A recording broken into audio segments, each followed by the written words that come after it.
last day, they want it to be a They want to have a day. fun day. Sports day, it's too late. The college day, right? Yeah. Oh, is there no college after that either? I really needed to get an updated calendar. Yeah, But so generally, next though, like, No, I think they changed the date, like week. bypassing the calendar. yeah. Because they said it today. They were like, Yeah, today I was think it was supposed to be the supposed fun to be day. today, yeah. And then they told us today. Because I sent a group a message to the Facebook group. Is tomorrow the college day? What's happening? Yeah. But genuinely, like, I wouldn't mind skipping that if we, because we've Yeah, got we've stuff that we missed- need to cover. we've I'm missed two of happy your to I lessons. read that, and there's only like 4 of us that need to Yeah, come I don't in. mind Yeah. doing that. I don't mind skipping fun day to come and to do come and do to catch up because we already missed. They're not going to be down for this. But then you Wow. never So know. but I've Yeah. scheduled, Most I've people, you don't scheduled have to to get go. everything into the lectures. Even with With the breaks With that the we've fun had. day. Yeah, I think we'll be alright. We'll see. Okay. I'm going to redo Well, it. but, I mean, it's not compulsory to go. Most people don't. also if you need us to, we need to I plan don't think for I it. ever went to a fun day. And I don't even know if we had fun days then. Fun days have been invented. Yeah, Yes. Friday. Yeah, so apparently now you're not allowed to wear ties. I used to wear ties all the time to college. What? What? We're not allowed. Oh, you guys can. Lecturers are not allowed to wear ties. Say what? Why? I don't No. know, you need to take that up with administration. Sure, cool. This is weird. This is odd, but okay. Anyway, we're talking about evangelism. And we're talking about various methods of evangelism today. What's the best method of evangelism? Relational evangelism. We're going to get there. So I'm coming from that. It depends who you ask, right? The answer is going to vary. Yeah. The only correct answer is whichever one presents the gospel clearly and asks for a response. That's the best method of evangelism. So unless the gospel is explained and a person is asked to respond to the gospel, unless that's happened, no evangelism has occurred in that setting.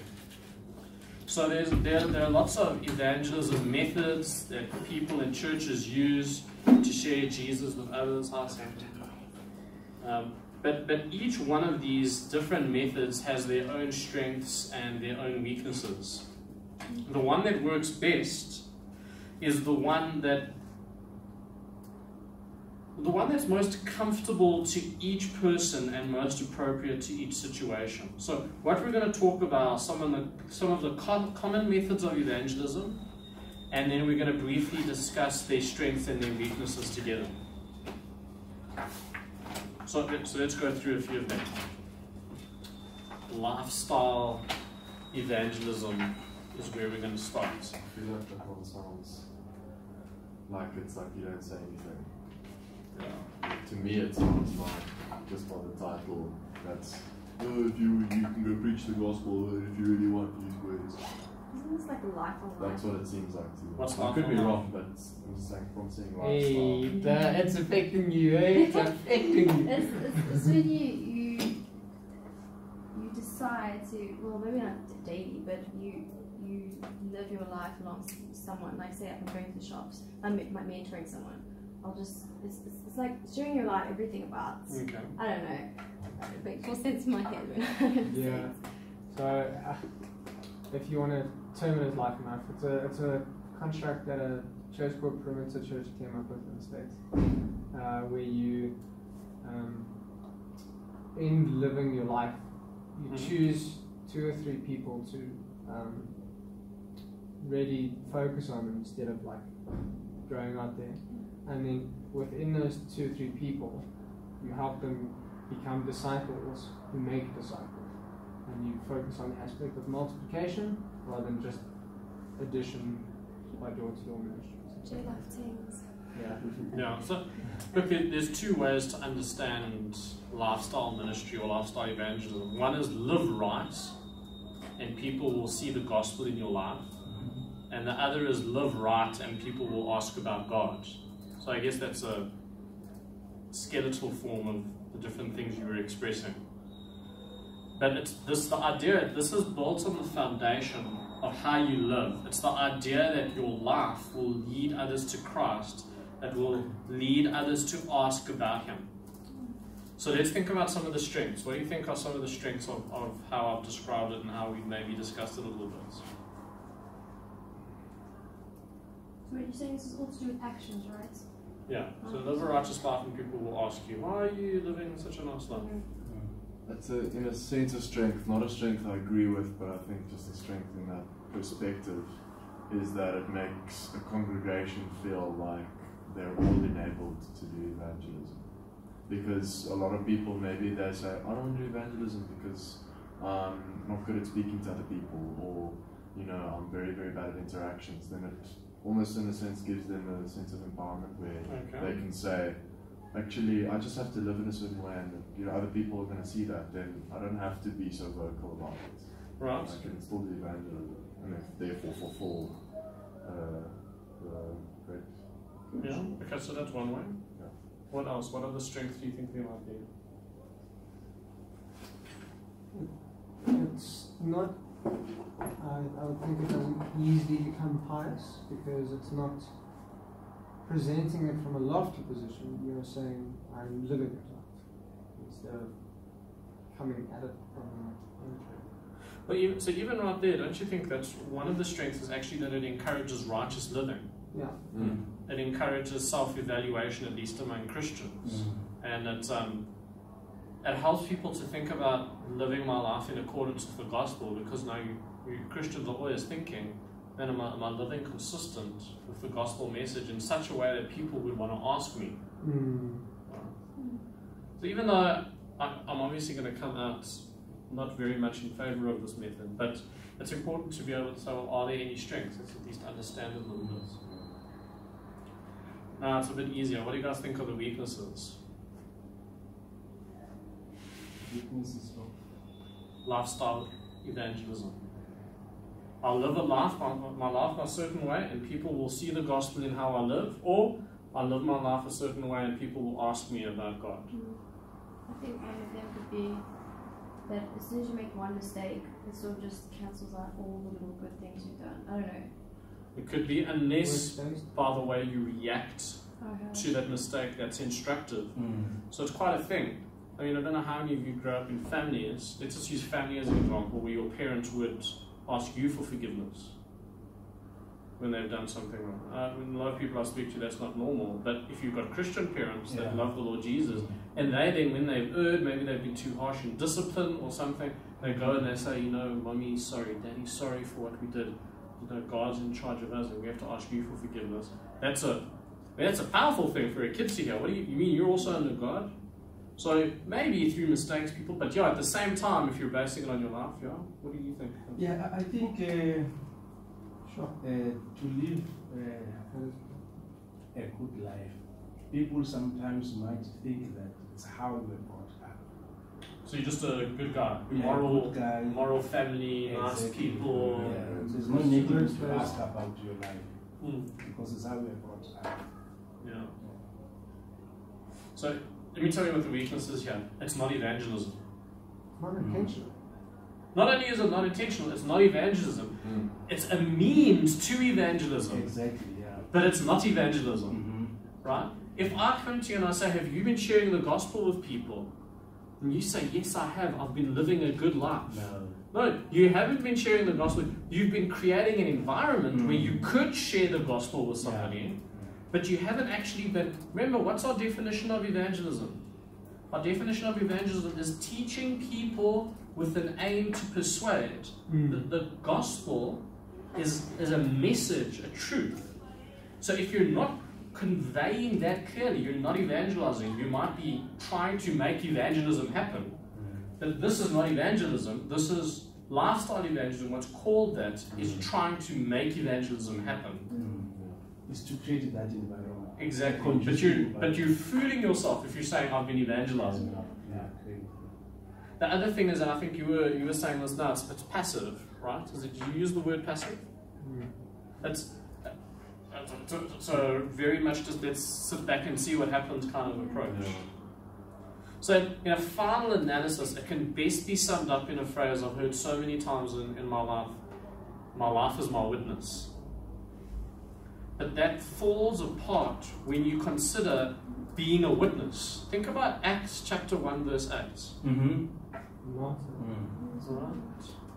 Who wants to read Acts 1 verse 8?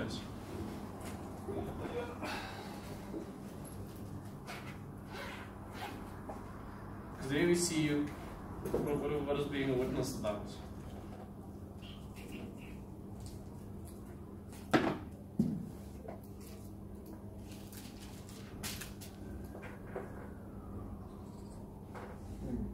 But you will receive power when the Holy Spirit has come upon you, and you will be my witnesses in Jerusalem and in Judea and Samaria and to the ends of the earth. Receiving power by the Holy Spirit to go out and be a witness, to be someone who tells what they saw. So imagine here's a courtroom. Here we're in a courtroom, and the prosecutor calls in their star witness, and the star witness takes a stand, and everyone's waiting. The judge is waiting. Everyone's waiting to hear her testimony. And the lawyer says to the woman, "Did you see the events in question?" She says, "Yes, I did." And he says, "Please tell the jury what happened."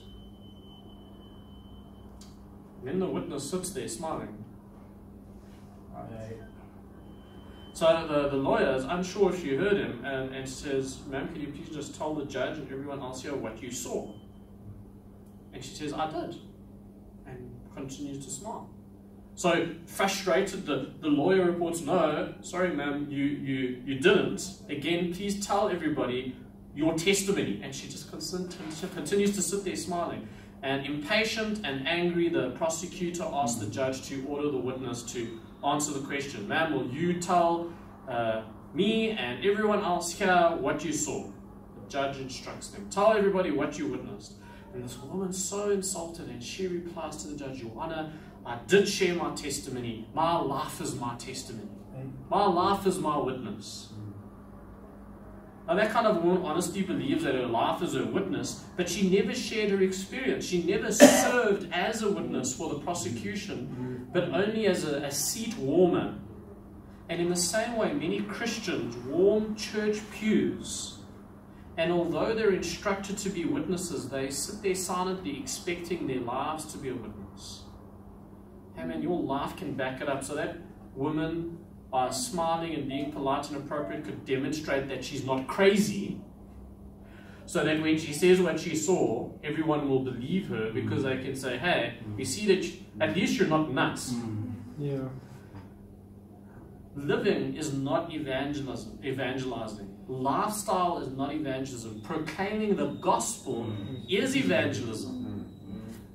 But it's true that our life either affirms or it detracts from the credibility of our witness.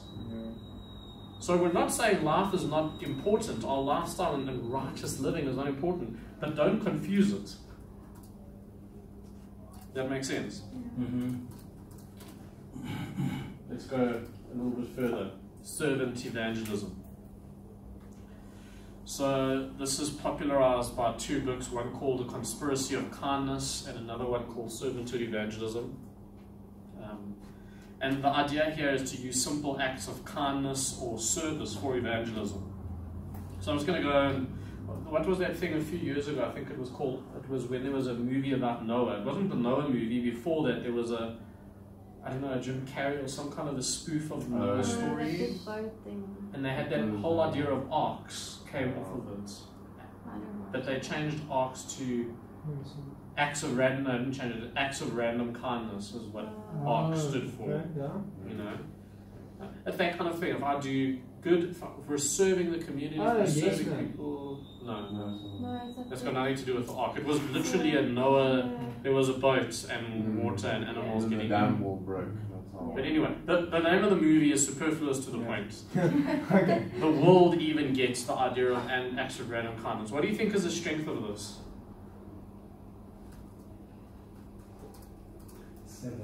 Yeah, I'm going on doing nice things. Yeah. I'm paying for somebody's meal. I'm in the checkout at Checkers, and I pay for this person next to me who's just buying a loaf of bread. Can you buy it with you? And someone's car breaks down, and I'll help them change their tire. Showing love. Yeah. I think also even this one. Are we on strength though? The strength. Yeah. Yeah. You sounded like you were going to go.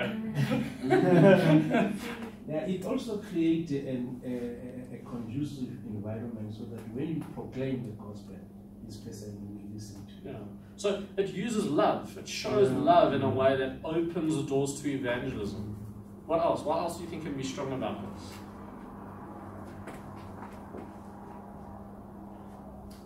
It's the most personal lifestyle measures and encourages righteous living. It's just the moral life. I mean, they're following a commandment to love each other. Yeah, I think I distinguish this by saying this is more proactive. So I'm trying to go and find something kind to do that I might not necessarily do in the course of a lifestyle. That's how I distinguish it a little bit. So you're right, but maybe a little bit different. I mean, how much money do you need to do kind things for people? So that's a strength, right? It's quite affordable to implement. You can pretty much do it at any time. I mean, really, the opportunities to be kind to people is limitless all around us. And it does try, as you said, to create opportunities to share the gospel. What are the weaknesses? That's not evangelism. You can get people to improperly believe that their service is evangelism. You know what? We went to Zimbabwe, we went to Botswana, we went to this rural situation, and we painted a church building, and we sang songs to children. Isn't it great how we shared the gospel? No, you didn't share the gospel. Nobody knows how to have their sins forgiven in their place. They know how to clap to new songs. They know how to play soccer with adults or whatever. Their buildings painted, but you didn't evangelize. And not to say that those are not good things that were done, but don't call it evangelism. So this is the challenge, I think, in this course, and you'll see it when we get to the Luzon document. Okay, quick tip, not tip, but our very next lecture, whenever that happens in the future, we're going to discuss the Luzon document, so you need to have read it for that one, okay? But it's this tension in this class where sometimes we're trying to clarify and trying to make distinctions between things, like now acts of service and a whole lot of things, playing with children, teaching them songs, painting, and the gospel. But I'm not saying those things are bad. I'm not saying Christians should not do those things. I'm just saying it's not evangelism. So it's not like I'm against being kind to people and I'm against lifestyle, living a godly life, and I'm against acts of kindness. We mustn't confuse it with actually evangelizing. That's why I hope we get that clear. Yeah. You go. Yeah, and I think another disadvantage is that you may say, for instance, give people food to eat because they need food. And people will eat, and then after eating, then they go away and continue their sinful life. For example, many people followed Jesus, and at a later stage, they decided to leave him. So Jesus indicated to them that these people did not follow me they followed me because I gave them food to eat. So that is another disadvantage. So there's two occurrences of that, isn't there, in the ministry of Jesus? There's the one time where they're following him, but then he says a couple of harsh teachings, unless you eat my flesh, and then it says a whole lot leave him. And then he says to the disciples, will you also leave me? And that's when Peter says, where else can we go? But there's another time where Jesus talks to the crowds. And he says, you don't follow me because of the miracles and because of my message. You follow me because of the bread which you ate. So now you're actually following me because you just want to have your stomachs full. So people may come or approach you with different expectations. Yeah, so maybe you can confuse people. You can de-emphasize evangelism and emphasize service. That could be a risk in our churches. It could also result, if you think evangelism is acts of kindness and service, then you could really limit your training on personal evangelism. You're not going to really equip the people in churches or in whatever ministries you're involved to do evangelism because you're not really convinced that that's of how to actually do it. And though it's doable by individuals, this also is a bit more appropriate for groups of people to go and do acts of kindness. Look, I've had opportunities before, but you have to be very pointed in actually getting to evangelize. If you do an act of kindness, you pull over someone's tire burst and you pull over to help them change tires, you have to, Lord, give me wisdom and how I can, the reason I actually stopped to help you is, so I remember this occurrence once where someone stopped to help a group of people who had broken down. It was a group of girls on the side of the road, and this individual stopped and helped them. And then he said, I said, "Oh, thanks, you're such a nice guy. Not a lot of people, are stopping to help and stuff." And this guy said, "No, I'm not a nice guy. I'm actually, I'm a Christian, and God is good, and God, because of His kindness and love to me, who's not a nice guy, who's actually a bad guy, I'm changed and I want to help others." Kind of getting it there, but trying to highlight the gospel where you can't. You don't want to just say I'm just nice because of the gospel. I want to get to sin. I'm actually a sinner, and that actually shocks people, but it's the truth. Yeah. Go and talk to a non-believer who thinks you're so nice because of some of these Christian qualities, and be like, "No, I deserve to go to hell. If God was fair." No, don't say that about yourself. No, don't try. I don't feel bad about it. I don't have low self-esteem. I do deserve to go to hell. It's because of that I know how loved I am. Yeah. It's because of that I know how much God cherishes me, because He wasn't a Santa Claus that buddy patted me on the back. He loved a sinner who was His enemy. I can't believe He did that. So don't because they kind of immediately people think there's some kind of hectic self-esteem issue. No, it's not. I don't feel bad about myself because I'm now a new person in Christ. Anyway, I like the idea of servant evangelism for churches and small groups and youth groups. In this sense, it doesn't require a large budget. It can be done with pretty much relative ease. It can be kind of fun and exciting, and it has tremendous opportunities to open the door for evangelism. The world accuses Christians of preaching love and not showing love, and evangelists critique Christians for showing love and not preaching love. Servanthood evangelism, if it's done properly, shows love and preaches love if that's your goal. Right? We're going to go and we're going to play soccer with these kids and spend some time with them, but we're going to make sure that they hear the gospel afterwards. We're going to make sure that they've seen. We both, that's just a kind of trite stereotypical example, but that kind of thing. If you put the two together, it's a more direct way of actually getting to evangelize than passively living and hoping someday someone talks to you. That makes sense? Any other thoughts on servant evangelism?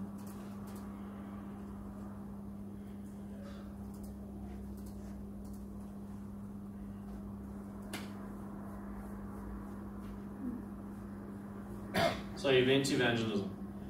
Churches and groups, the most famous kind of event like this is your revival services or your vacation, your holiday Bible clubs, your battle of the bands or whatever your church does. It's an outreach event held, and the public is invited, and ideally the gospel is shared with everybody when they attend the meeting. It starts with strengths.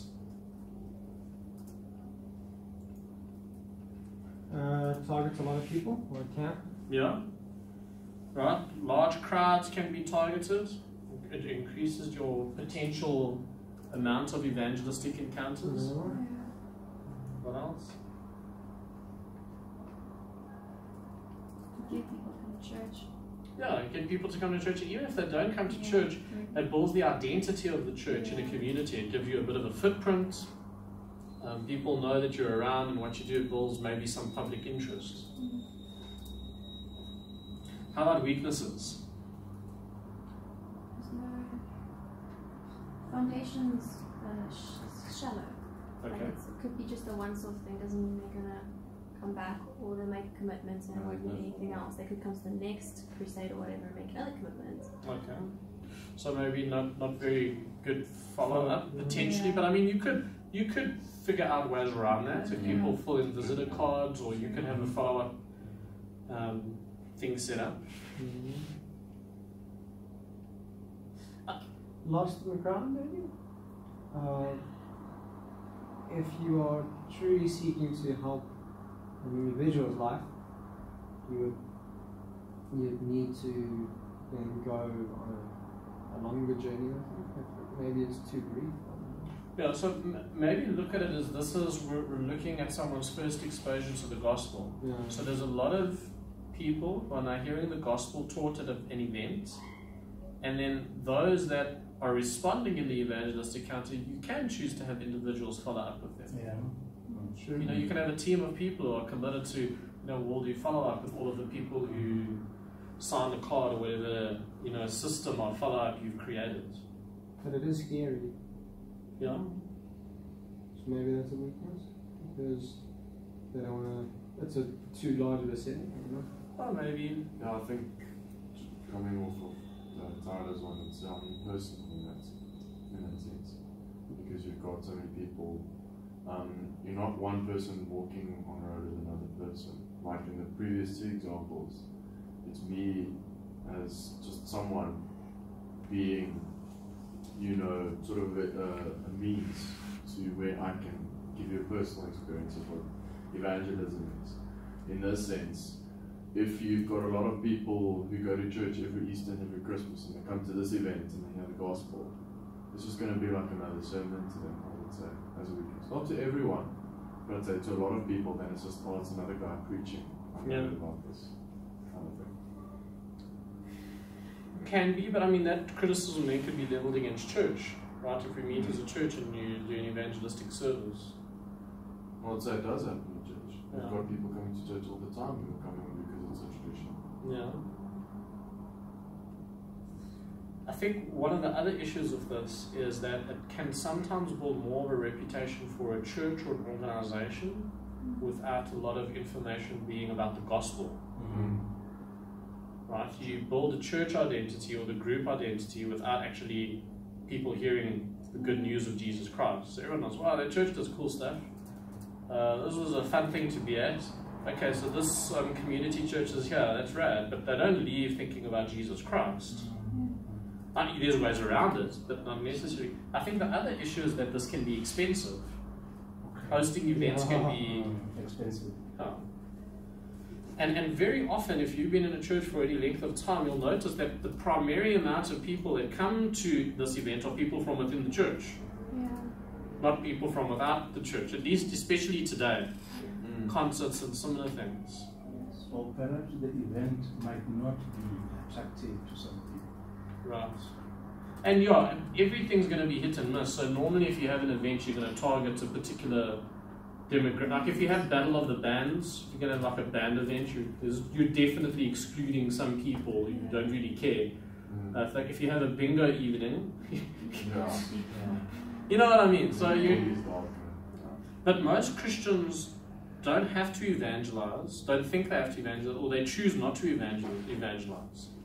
That's what we experience. And this can sometimes lead to that, because they think evangelism is limited to the scheduled event. And our church is having an event, and then evangelism will happen there, and it can make people break it away in their minds from understanding that evangelism is a daily thing. It's part of how I live. When I meet with a non-believer, I should evangelize. I shouldn't wait and say, we've got this event coming up. Okay, now it's evangelism time. Let's get people to come to the event. You can, through teaching, you can mitigate those. I mean, all of the weaknesses we speak about, remember there's ways around it, but we need to be aware of those weaknesses. Yeah. So listen, I think evangelistic events are a wonderful idea if they are evangelistic. To be evangelistic, they need to be promoting the gospel, not promoting the church. That means that the event promotion should be community, not just other churches.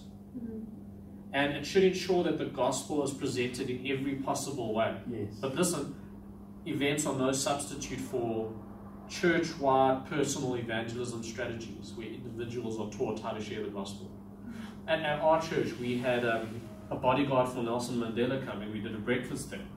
So we're advertising bodyguard, Nelson Mandela's bodyguard. It was a guy who was a bodyguard for the previous government, and Nelson Mandela asked him to stay on. He's a believer, and he was going to do a talk on reconciliation, which is a buzzword in our culture. But where does he get straight to? Reconciliation between man and God, right? Yeah. So we have an event where you appealing non-Christian businessmen and people who might be interested in that kind of a breakfast. But we're very clear, let's get the gospel out. Or there's people who are into classical music, and you get a believer who's a director. There's a couple of really good music directors that present on Classic FM, and but they're believers. Yeah. And you can have like a classical soiree at the church and invite people in the community to a classical soiree, but where he gets to the gospel very clearly. So there's a lot of classical music that's actually gospel storylines, like Handel's Messiah. Yeah. But the point is, do you get to the gospel? Yeah. Yeah. Right? Yeah. Not do we just have an evening with wine, you know, and if you're a, if you're a church that doesn't like that grape juice and cheese and, But the point is, it's expensive, not everyone can do it, and we've got to make sure, as you guys were mentioning, is there follow up? How are we going to go forward with this? Is it promoting the church or is it promoting the gospel? Yeah, there's another event that we once organized about a seminar on married couples. So we invited even couples who are not saved, but it was organized by the church, and then they attended. And some of them got saved because there was a special speaker who was invited to come and address issues that affects married people. Yeah. So now that can be one of the events where you organize married couples seminars. Yeah, lots of those types of events, different draw cards, but leading to the gospel.